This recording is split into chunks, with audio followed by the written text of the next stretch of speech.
On today's show, it's time to talk about some fake trades. Maybe they'll involve Darius Garland. Maybe they won't. We'll see. That's all straight ahead on today's edition of Locked On Cavs.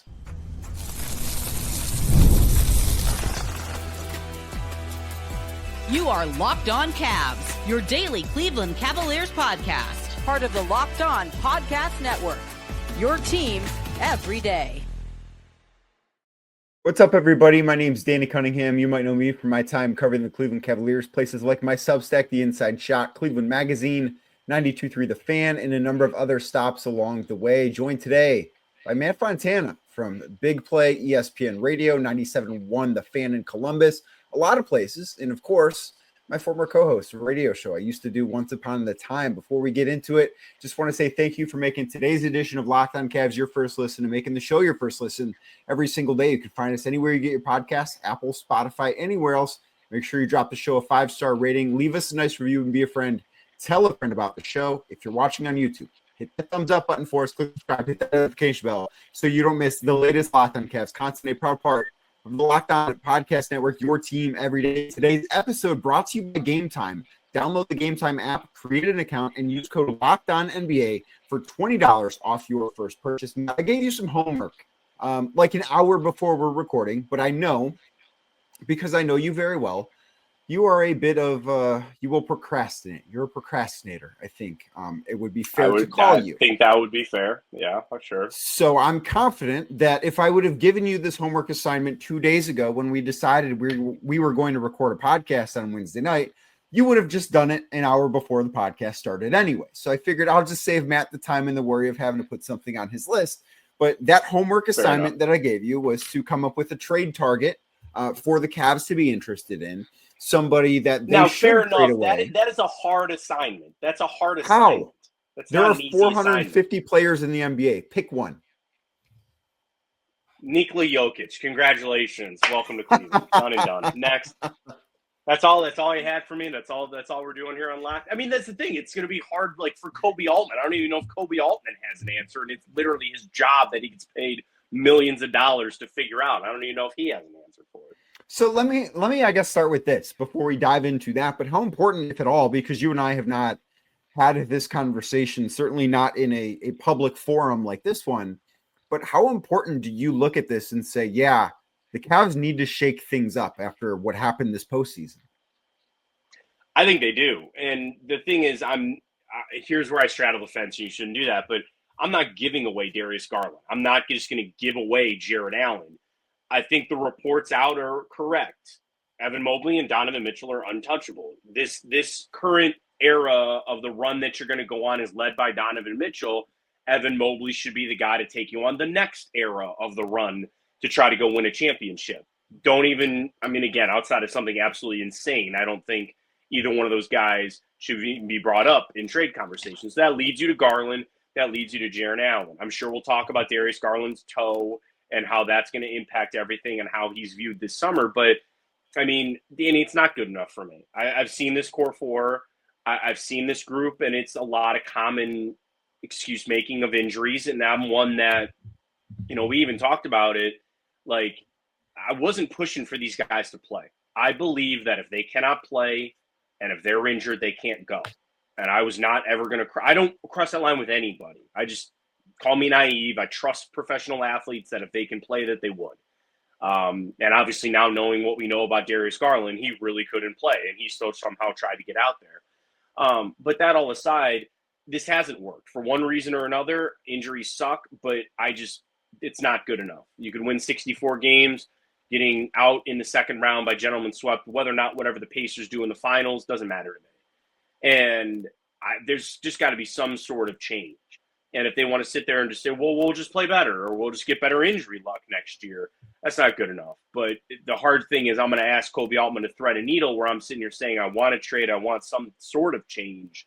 But I also am not just going to trade Darius Garland for Drew Holiday. I'm just not going to give him up in a 3-team trade to get some 3-and-D wing guy because that's what technically you need on this team. You have all-star level talent going out. I need all-star level talent in return. And it could be different players or different types of players that might work better or be better for this team.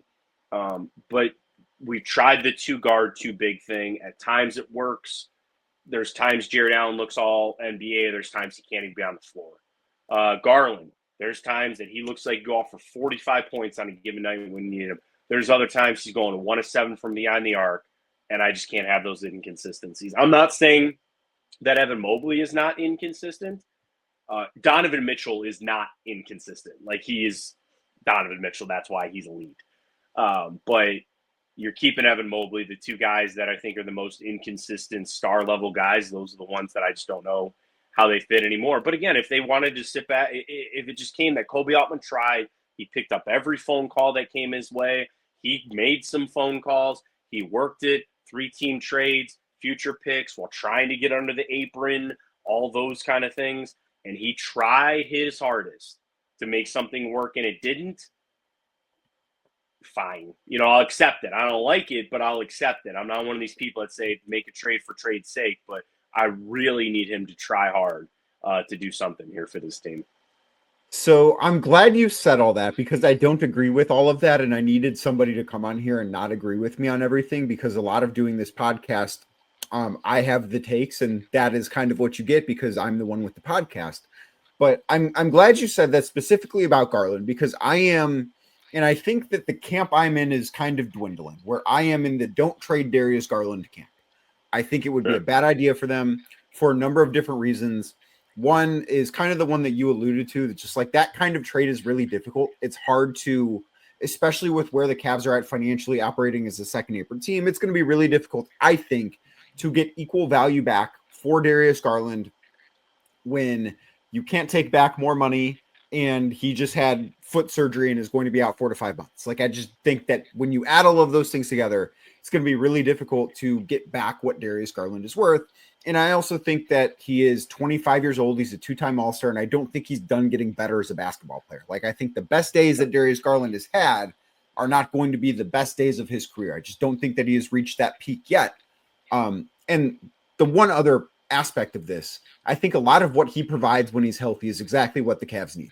Because not only if you trade Darius Garland, do you then have to worry about the overall talent level of the roster, you need somebody that can replace what he does. And I don't know that that is very easy for them to find. Maybe you want to say it's Ty Jerome, but we just saw how that went with Ty Jerome in that role in the playoffs, and it did not go very well at all. Jarrett Allen is what I keep coming back to, because I think because Darius is a star, he's an all-star, he's that type of guy, like, it just attracts a lot of attention. He obviously has more value on the trade market than Jarrett Allen, but we keep going back to trading Darius. I think trading Jarrett would be a big enough shakeup to, like, yes, this changes what the roster looks like. This changes who the Cavs are a little bit, but you're also, even if you do take back a little bit less talent for Jarrett than he's worth, I think that that margin just works in your favor so much that's like, okay, maybe the Cavs on paper aren't as talented as they were because they traded Jarrett Allen for a little bit less than what Jarrett Allen actually is. But I think that that is an area where the fit can make up for the talent if you pull off the right trade. I would agree with you on that. Like, if I could pick one of the two, I would rather trade Jarrett Allen because Darius Garland is a scorer. I'll take that. And I know people say defense this and defense that. In today's NBA, he's a three-point shooting, ball-handling guard. That's great. If he was only like 3 inches taller, I get it. Like, that'd be fine. And there are those concerns about playing him and Donovan at the same time. But the concern is also there about with neither one of those guys is on the floor. So, like, yes, if I had to pick 100%, it's Jarrett Allen. Do I think you're going to get the most return like you were talking about? No. Do I think that it's probably – let me ask you this.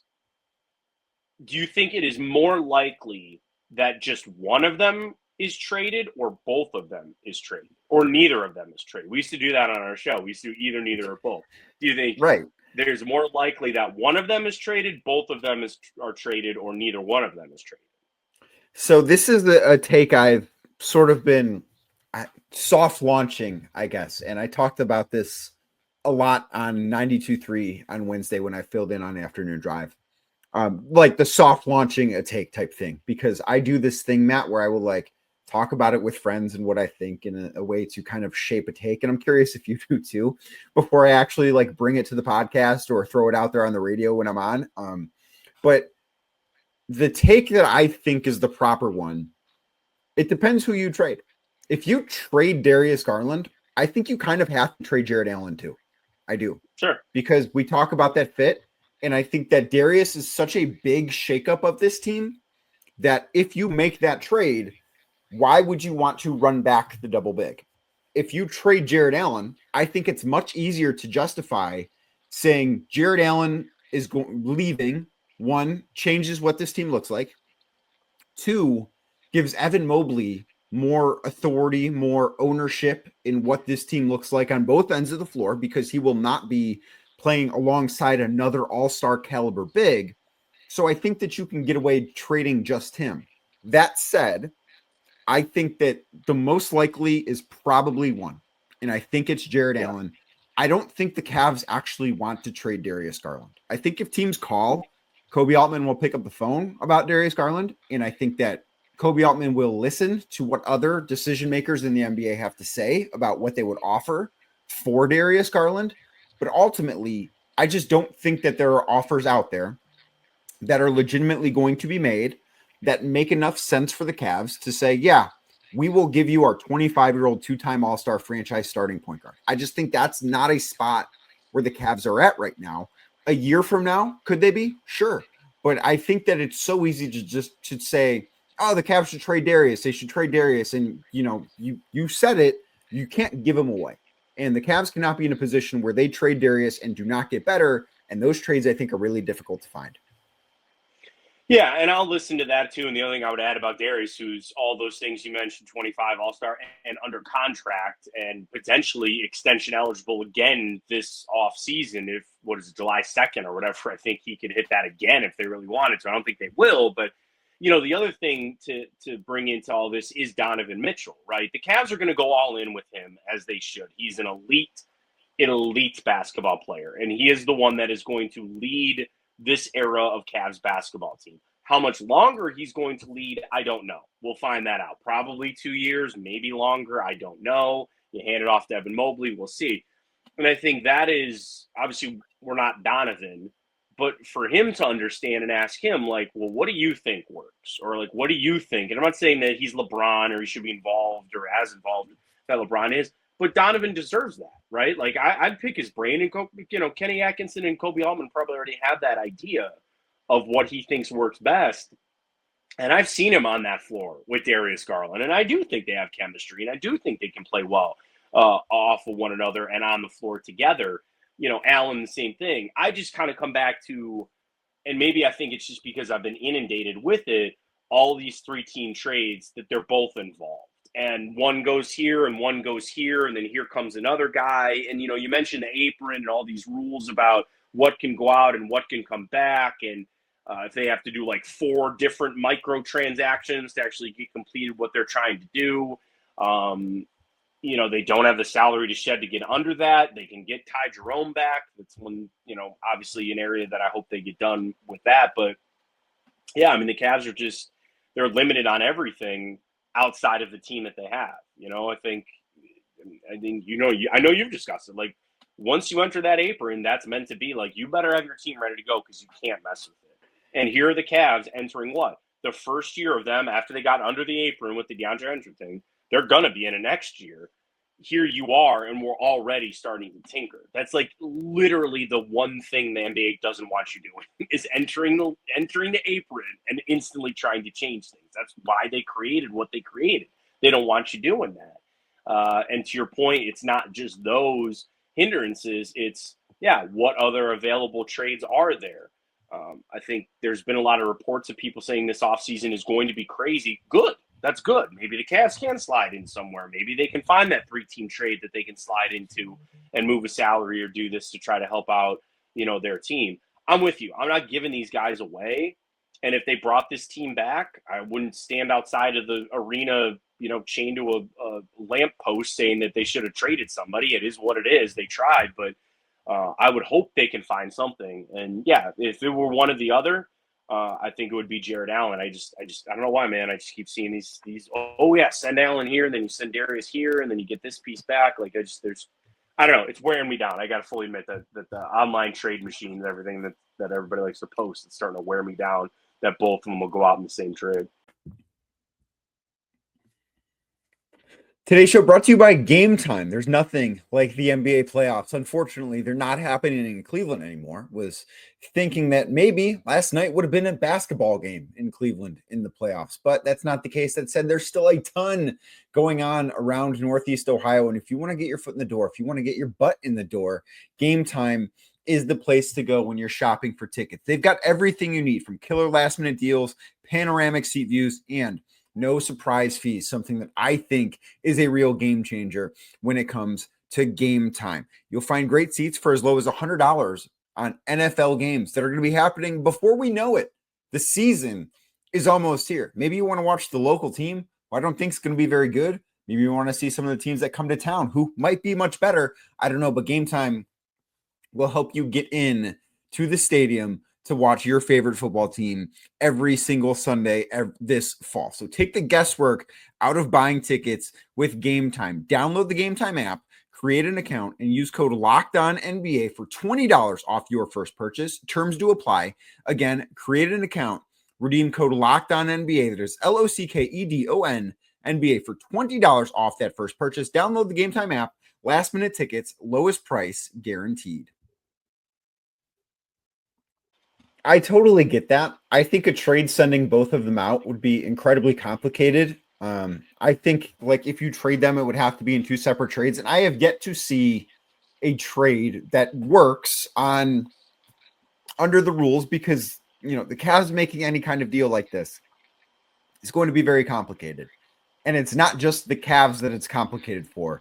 You mentioned the second apron.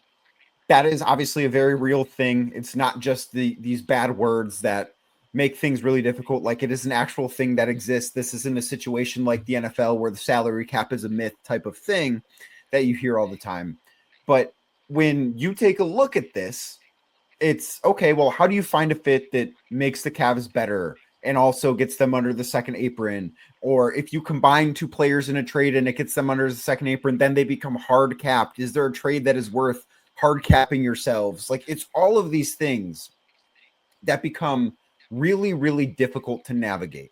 And I'm not saying that it can't be navigated, because it can. I think Kobe Altman's a very smart executive. I think he has made some very shrewd moves throughout his career, acquiring Jarrett Allen, certainly among them when he did. But the other thing that I have been thinking about with this is trading. Which player would you trade that is less of a risk? I personally think trading Jarrett Allen is far less of a risk than trading Darius Garland would be.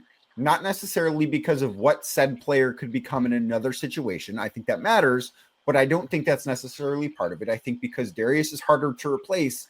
And the other thing that I've not heard anybody mention, and I don't even want to be the guy to mention this, because as of right now, we have zero reason to believe this is an issue. And I want to make this very clear. There is no indication that this is something that could be coming down the road. I don't want to be the guy to bring it up, but I am looking at the Cavs salary cap table for the next several years. And there is no reason, there is no indication that this should be a thing. All indications have been extremely positive. But I look at how much money everybody's making, and I get to the 2027-2028 season. And I'm on Spotrac here, and some of these things are color-coded, where, like, you know, purple is an estimate of what they could be making, like Evan Mobley, Donovan Mitchell, because their extensions are going to kick in. And, a couple years from now, it's green for Donovan Mitchell. Why is it green? Because he has a player option. So what all of that means to me is, while it hasn't been discussed, and it shouldn't be discussed right now, but there is pressure with Donovan Mitchell, I think, next year to go further in the playoffs. Because if that doesn't happen, then you are in the same point we were in last summer, where, yes, Donovan Mitchell did sign a contract extension, but that could potentially be a pivot point for him. I have no reason to believe that Donovan Mitchell is anything other than thrilled with what he has been in Cleveland, Ohio. Every interaction that this has come up, he has been just super happy as a member of the Cavs, happy in Cleveland. I, right now, have zero reason to believe that Donovan Mitchell will finish his career anywhere other than Cleveland. No reason to believe that. However, that could be a pivot point. And if you take a big risk by trading Darius Garland this offseason and it does not pan out, you could be looking at more of a significant reset the offseason after that if that risk doesn't happen. Yeah, and the thing is, it's also Donovan, even if he wants to stay, are you seeing the development from Evan Mobley that you need to then take over, that kind of role? It's like Donovan could stay here, but like, I don't want to think about it and talk about it, but it's unreal. Is he going to be the same guy in 3 years? Is he going to be the same? And I do think he really is entering an elite part of his career, the prime. Just watch. We all watch what he did this season. I mean, I didn't closely watch him in Utah, but I would imagine it was probably the best season he ever had as a player with the team. Yeah. I know the playoffs didn't end the way that you wanted to go, but I mean, he had everything going for him in the regular season. So, yeah, to that point of the future and looking through the lens of the only thing that matters is winning a trophy, right? The only thing that matters is winning a championship, because I got into an argument with somebody, and this was a while ago when it was still oh, could they trade Evan Mobley? And I said, why would you trade him away when he's supposed to be the future? It was the Giannis stuff. Everybody got on me because I sent out a thing that compared the first 4 years of Giannis's career to the first 4 years of Evan Mobley, and they were comparable. And everybody goes, you don't know basketball, because by his fourth year, Giannis was an MVP candidate, and you don't see that with Evan Mobley, and Giannis got a slow start. And the only reason I really wanted to do it was to say that Evan Mobley is still an extremely young man, and he's played 4 years in the NBA. He has gotten better every single year. We saw shots this year that he was never going to take prior, hit at a decent clip for him. Why would you want to then ship that off? Well, it's the known commodity. And I said, okay, so then you're in the mindset of the only thing that ever matters is winning a championship. And I get that is the, right thing to do. I'm looking at it and saying, yeah, I want to win a championship, but I think you have a better shot of putting yourself in the game for 8 to 10 years versus a 2-year run. And I guess the thing that could shift everything is the CBA, where if they don't want these super teams and they don't want these long-term things, then you do maybe have to shift the mindset of a mercenary type of team where you get it built up and you have a couple-year run before the taxes hit and you got to tear everything back down. And just look what the Boston Celtics are dealing with right now. They had their run. It probably came short on a premature with the injury with Jason Tatum. I don't know if he would have mattered anyway, if they would have beat, the Knicks, who knows? But here they are, and all of a sudden Tatum's out, rebuild year in, ship out all those guys. Do you want to be that if you're the Cavs? Well, they won a championship, so what does it matter? Sure, but there's no guarantee they're ever going to get back to it again. And I guess maybe here comes the LeBron thing. I'm just used to having a window that's more than just a couple of years. And I'm not saying that Evan Mobley will get you there, and that's the other problem too. There's no guarantee that he'll get you even close to it. So that's the whole thing. And it all does come back to Donovan Mitchell. You have your window now with an elite guy. And if you want to go win a championship, then you need to do everything you can over the next 2 years, not just on his contract, but literally just because that might be the final 2 years of his elite prime. Do everything you can to put something around him right now. And I wonder if that is taking a risk as big as trading away a 2-time All-Star in the backcourt. I not to say that maybe it does work out, maybe it's great, but I don't know if the trade for me, I think would have to be a sure thing. The way that I look at this is I would have to look at the trade when Shams tweets it out and just be like, Cavs won that trade. They got that right. And I don't know how many of those are out there, truthfully. So now that we are, 25 minutes into this podcast, maybe it's time to get into the first homework assignment I gave you, which as I look back through my texts, is I wanted you to come up with a trade target for the Cavs to go after. Whether it is Darius Garland or Jarrett Allen, I wanted you to come up with somebody realistically, not Nikola Jokic, because I don't think he's available right now. I wanted you to come up with somebody that they could go after this offseason. What name came to mind? So it was funny because I was trying to do some research because I wanted to see like even who's available, right? So like I found an article, they tiered it out. Okay, the CBS Sports, right? We'll run through all of them. Number one, these are the stars that might be available. Kevin Durant, no. Giannis, don't see it. Jaylen Brown, don't see it. Lauri Markkanen, which is kind of funny, but he's making 46, like that Lauri Markkanen, that guy is making $46 million. Maybe we can get something out of Utah again. We'll see. And Trae Young. Same money as Evan Mobley and Donovan Mitchell. Yeah, that is true. That is true. You just got to hit that. But he's not that same player. He's not. Ja Morant, I just think, is not going to play in Memphis much longer, but he's going to start the season there. I don't know how that works. I would not think that would be much of a difference. I don't know. We'll see. And there is no way on God's green earth that I would give up anything for Zion Williamson. So those are the stars on this list here. The salary dumps. Dame Lillard, no. Jeremy Grant, Trailblazers, no. Conchar from the Grizzlies, no. These were guys brought up about if Giannis came available. Jimmy Butler, Pascal Siakam, Franz Wagner, Sengun of the Rockets, Tyler Hero, Draymond Green, Amen Thompson, Stephon Castle. Like those are all guys like pie in the sky. That's the hard thing. Like I sit there and it's a giant list of guys that I know. No, like I'm not trading Darius Garland to go get oh my gosh. I get Jeremy Grant on my mind for some reason. I would not do that trade. I would not do that trade. Drew Holiday. Drew Holiday. Thank you, Drew Holiday. I'm not doing that. Drew Holiday's 35. Absolutely not. No. Oh, you want to go in now? Why he plays a little bit better defense? Maybe he plays a little bit better in the playoffs? No. And he's a non-factor offensively? Yeah, no. Absolutely not.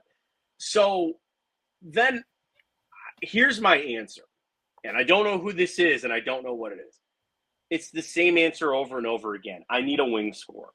I need a 6'6" guy that can shoot the three and create his own shot. Those guys are unicorns. Usually that guy is who? Jason Tatum. Usually that's a guy that is getting big bucks. And like I said, I love Darius Garland. I just need to find a Darius Garland that's like literally 5 inches taller. That's somehow what I need to find. Who is that? I don't know. Jaren Jackson was on this list, and he always kept getting circled around, for the Cavs and things like that. And, yeah, I'm not making this move to just bring back quantity over quality. Like, I need all-star level talent back. And do I think that there's going to be a lot of craziness? Sure. Do I think there's a world that a lot of stars are moved? I don't know why I thought about Devin Booker. And, if the Suns really wanted to tear that on down, if they're going to move Kevin Durant, and he's really going to go wherever. If Giannis goes to the Raptors, if Durant really does go to the Knicks, Karl Anthony Towns gets moved, and all of a sudden Booker's available. I don't know, I just think it probably is somebody that's not on anybody's radar right now because we're waiting for just some insane offseason that I do think is, everybody said this one's going to get a little crazy. So, I hate to tell you, and my teachers and my wife would probably tell you, but I failed your assignment. You did. That was terrible. You didn't. I asked you to do 3 things. You're 0 for 1 so far. 0 for 1. I don't even know what the other 2 were, so this is not good. We are off to just a great start. Today's show brought to you by Wayfair. There is nothing like stepping into your own outdoor space and just feeling like you've escaped into a personal oasis. Summer is here. It feels like summer. I was walking home from the office the other day, and it felt like summer outside for, I think, maybe the first time. There's nothing like that 7:30 at night. It's still daylight. The warm air is just, it feels so great. You should be enjoying that on maybe a back patio or a front porch that you can have suited to your liking thanks to Wayfair. They've got everything you need, from conversation sets, outdoor bars, fire pits, hot tubs, gazebos. I love a good gazebo. Yes, even the perfect string lights, something I think adds a great touch to any outdoor space for your enjoyment. Wayfair's got it all, and they can help you with that. They can give you your backyard a resort feel without the resort fees. That's what you want. You want to be able to do it for something in your price range. You're going to be able to make your backyard, your outdoor living space, a space you want to be living, right? It's right in the name. Wayfair is going to help you do that. So don't wait. Make your outdoor space your dream oasis today with Wayfair and enjoy it all summer long. Head to wayfair.com right now to shop a huge outdoor selection. That is wayfair.com, Wayfair.com. Wayfair, every style, every home. How about this? Malik Monk. Malik Monk. I actually don't hate that. I have not looked at what his contract is, so I don't know how that would work. He is on this, of course. 18-7 next year. 18-7 next year. I don't know about the future. It's just next year. But that works. I mean, yeah, I believe that trade would work. If you would trade, would you be willing to trade Jarrett Allen for him? Yeah, I would probably. Because there is something I'm intrigued about with the Sacramento Kings that I don't know whether or not it would happen. And we are going to tackle this more on tomorrow's episode. But one of the guys that I had for my trade target was Herb Jones of the New Orleans Pelicans. He's some of the things you described. He's certainly more of a defense first wing. Like, he's not necessarily somebody that I would want to be throwing the ball with 2 minutes left in a playoff game and say, hey, go get me a bucket. But he is somebody that I do think could be a playoff player. He shot the ball well for the most part in his career. I believe he's like a 37 or 36% three-point shooter on maybe not the best volume, but he is a really, really strong defender. And I do think that New Orleans has had some interest in Jarrett Allen in the past. So I look at that and say, okay, that could be a legitimate target for the Cavs. That could be somebody that they go after. And if you get to that point, it's like, well, was that worth it? Is that because he's not as good of a player as Jarrett Allen? I don't think that he is. And I think you would probably get a little bit more back from New Orleans than just Jones.